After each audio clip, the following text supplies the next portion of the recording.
The hunters. तो जैसा कि हम क्लास 10 का अपना जो काव्यखंड का 5th चैप्टर है, यह है दंतरित मुस्कान, जो कि क्या है, जैसे पोइट कौन है, नागार्जुन। उसको हमने अपनी प्रीवियस वीडियो में पहले डिस्कस कर लिया है। तो इस वीडियो में हम इसके क्वेश्चन आंसर्स को डिस्कस करेंगे। तो सो गाइस, सबसे पहले तो क्वेश्चन आंसर को डिस्कस करने से पहले बता दूं कि अगर आपने जो प्रीवियस वीडियो है उसको वॉच नहीं किया, जिसमें मैंने इस चैप्टर को डिस्कस किया है, तो आप उसको ज़रूर वॉच करना, क्योंकि उसमें मैंने सारा कुछ डिस्कस किया अच्छे से कि क्या है उस चैप्टर में हुआ है। अगर वही नहीं आता होगा तो आप इस क्वेश्चन के आंसर नहीं दे पाएंगे। सो गाइस, मैं बताता हूँ, जो वीडियो है वो आपको मेरी जो प्लेलिस्ट है उसमें मिल जाएगा, तो आप उसको ज़रूर वॉच कर लेना। आप क्वेश्चन आंसर देख लीजिए। तो क्वेश्चन फर्स्ट है, इसमें इस चैप्टर में 2 पोएम्स हैं। तो एक फर्स्ट पोएम है जो यह दंतरित मुस्कान, उसके क्वेश्चन आंसर्स हैं। तो जब मैं नेक्स्ट वीडियो में अपना जो उसकी सेकंड पोएम है जो फसल है उसको डिस्कस करूँगी, तो उसके आफ्टर देन उसके जो क्वेश्चन आंसर है उसको डिस्कस करूँगी। तो इस वीडियो में हम क्या करेंगे, यह दंतरित मुस्कान है, इसके क्वेश्चन आंसर्स को डिस्कस करेंगे।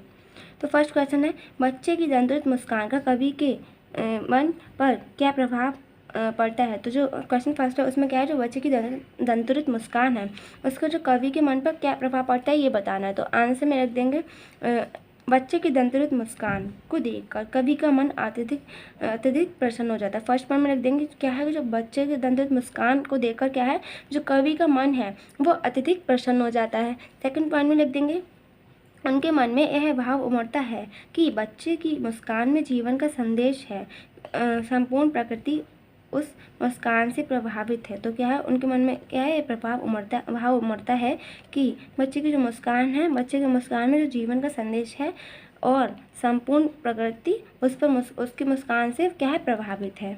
फिर क्या है, थर्ड पॉइंट में रख देंगे कवि को यह महसूस होता है कि उस मुस्कान से कठोर मन भी पिघल सकता है।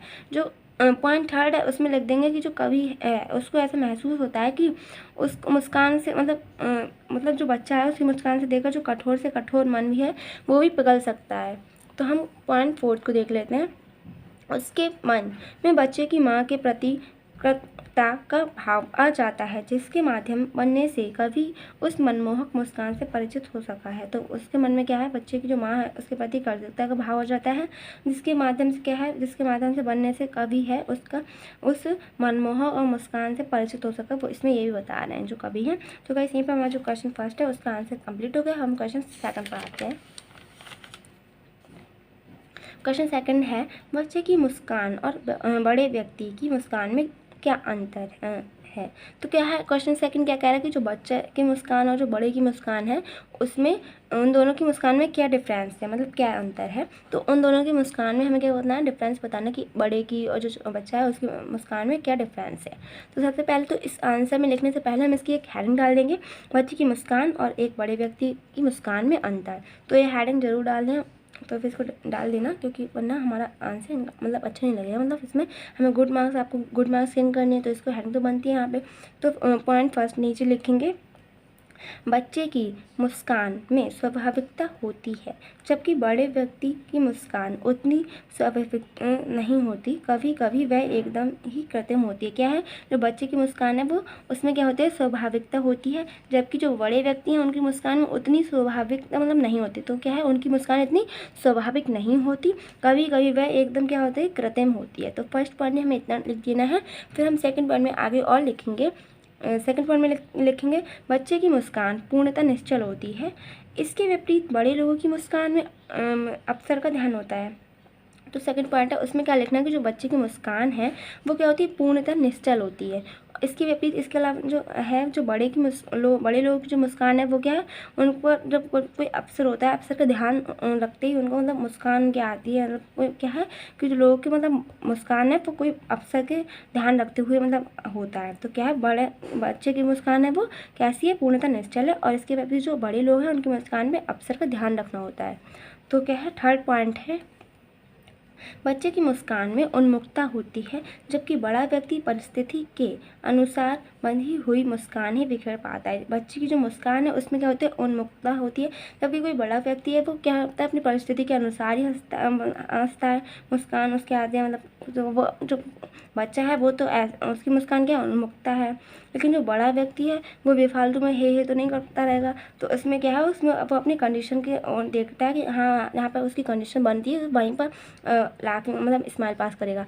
तो क्या है, हम फिफ्थ पॉइंट पर आते हैं। बच्चे की मुस्कान सभी को प्रभावित करने में सक्षम होती है, बड़े लोगों की मुस्कान में ऐसी क्षमता नहीं होती। तो फोर्थ पॉइंट में लिखना है कि जो बच्चे की मुस्कान है वो क्या करती है, सभी को प्रभावित करती है, मतलब प्रभावित करने में क्या होती है, सक्षम होती है। और जो बड़े लोगों की मुस्कान है वो ऐसी क्षमता नहीं होती, उसमें क्या है, ऐसी क्षमता नहीं होती है। सो गाइस, यहीं पर हमारा जो आंसर सेकंड है वो भी कंप्लीट हो गया। अब हम क्वेश्चन थर्ड पर आते हैं। कवि ने बच्चे की मुस्कान के सौंदर्य को किन किन बिंबों के माध्यम से व्यक्त किया। जो क्वेश्चन थर्ड है वो क्या है कि जो कवि ने बच्चे की जो मुस्कान है उसके सौंदर्य से किन किन बिंबों के माध्यम से उसको व्यक्त किया है। तो इसमें बताना, तो सबसे पहले आंसर लिखेंगे, उसमें हेडिंग डालेंगे, कवि ने बच्चे की मुस्कान के सौंदर्य को अनेक बिंबों के माध्यम से व्यक्त किया। तो सबसे पहले हेडिंग डाल दी, फिर इसमें भी कुछ नीचे पॉइंट्स लिखेंगे। तो फर्स्ट पॉइंट क्या है, फर्स्ट पॉइंट है बच्चे की मुस्कान के प्रभाव को दर्शाने के लिए कवि ने उसे मृतक व्यक्ति में प्राण डालते हुए अमृत के रूप में वर्णित किया है। तो फर्स्ट पॉइंट क्या कह रहा है कि जो बच्चे की मुस्कान के प्रभाव को दर्शाने के लिए जो कवि है उसने क्या है, मृतक व्यक्ति में प्राण डालते हुए जो अमृत है, अमृत के रूप में क्या है उसको वर्णित किया है। फिर तो अब हम सेकंड पॉइंट पे आ जाते हैं। सेकंड पॉइंट है, कवि ने बच्चे की मुस्कान के सौंदर्य को दर्शाने के लिए अपनी झोपड़ी में खिल रहे कमल के फूलों के बिंब का सृजन किया है। तो सेकंड पॉइंट उसमें क्या है, जो कवि हैं उन्होंने क्या किया, जो बच्चे की मुस्कान के सौंदर्य को दर्शाने के लिए क्या किया है, उन्होंने अपनी झोपड़ी में खिल रहे जो कमल के फूलों के जो बिंब हैं उनका सृजन किया है। थर्ड पॉइंट में लिख देंगे, थर्ड पॉइंट में लिखेंगे, कवि ने बच्चे के धूर्त शरीर को पराग युक्त कमल और अपनी मुस्कान का कमल खिलने के रूप में चित्रित किया है। जो क्या है, फोर्थ पॉइंट, वो थर्ड पॉइंट है कि जो कवि ने क्या करा है, कवि ने बच्चे के जो दूसरे जो शरीर को है उसको पराग युक्त कमल और जो अपनी मुस्कान को कमल के खिलने के रूप में चित्रित किया है। सो गाइस, हम क्वेश्चन फोर्थ पर आते हैं। क्वेश्चन फोर्थ क्या है, भाव स्पष्ट कीजिए। सबको दिख रहा है क्या करना है, भाव स्पष्ट करना है। तो का खा 2 पॉइंट, मतलब 2 पार्ट है इसमें। का वाला क्या है देख लेते हैं, पढ़ लेते हैं एक बार। छोड़कर तालाब मेरी झोपड़ी में खिल रहे जलजात। और खा वाला क्या है, छू गए तुमसे कि झरने लग पड़े शेफालिका के फूल बास था कि बबूल। तो इसमें तो क्वेश्चन पुटअप हो रहा है, तो हम दोनों के भाव स्पष्ट कर लेते हैं।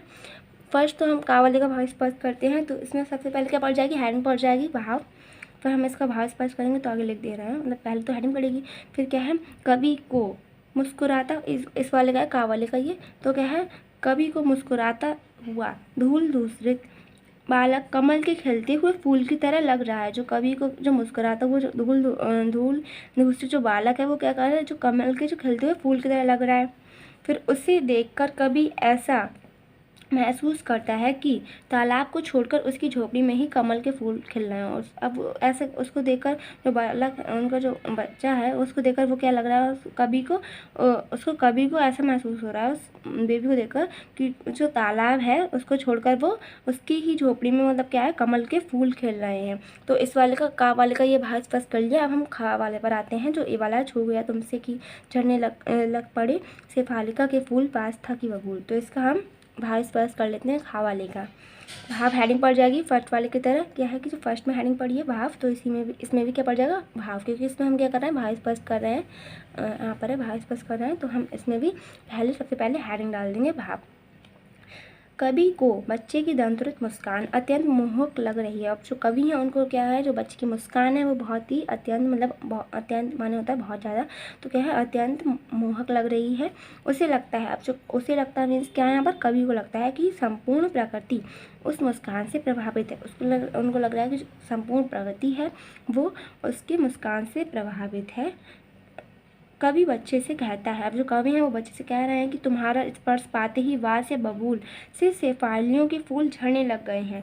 अब जो कवि हैं वो बच्चे से क्या कह रहे हैं कि जो तुम्हारा स्पर्श पाते ही जो बाँस है और फिर जो बबूल है उसकी जो शेफालियों के जो फूल हैं वो झड़ने लग गए हैं। अर्थात क्या है, सौंदर्यहीन वस्तुएं भी तुम्हारे छू देने से सुंदरता की सृष्टि करने लग गई हैं। अर्थात क्या है, जो सौंदर्यहीन जो वस्तुएं हैं वो भी उसके छूने से क्या है, उसे भी सुंदरता की दृष्टि से करने लगे, मतलब उसको भी सुंदर बना दे रही हैं उसके छूने से।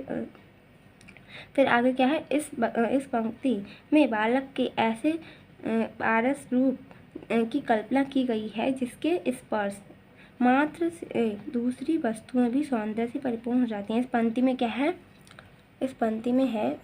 क्या है कि जो बालक के ऐसे पारस रूप की कल्पना की गई है जिसके स्पर्श से क्या है, जो मात्र दूसरी वस्तुएं भी सौंदर्य से परिपूर्ण हो जाएगी, मात्र दूसरी वस्तुएं वो भी सौंदर्य से परिपूर्ण हो जाती हैं।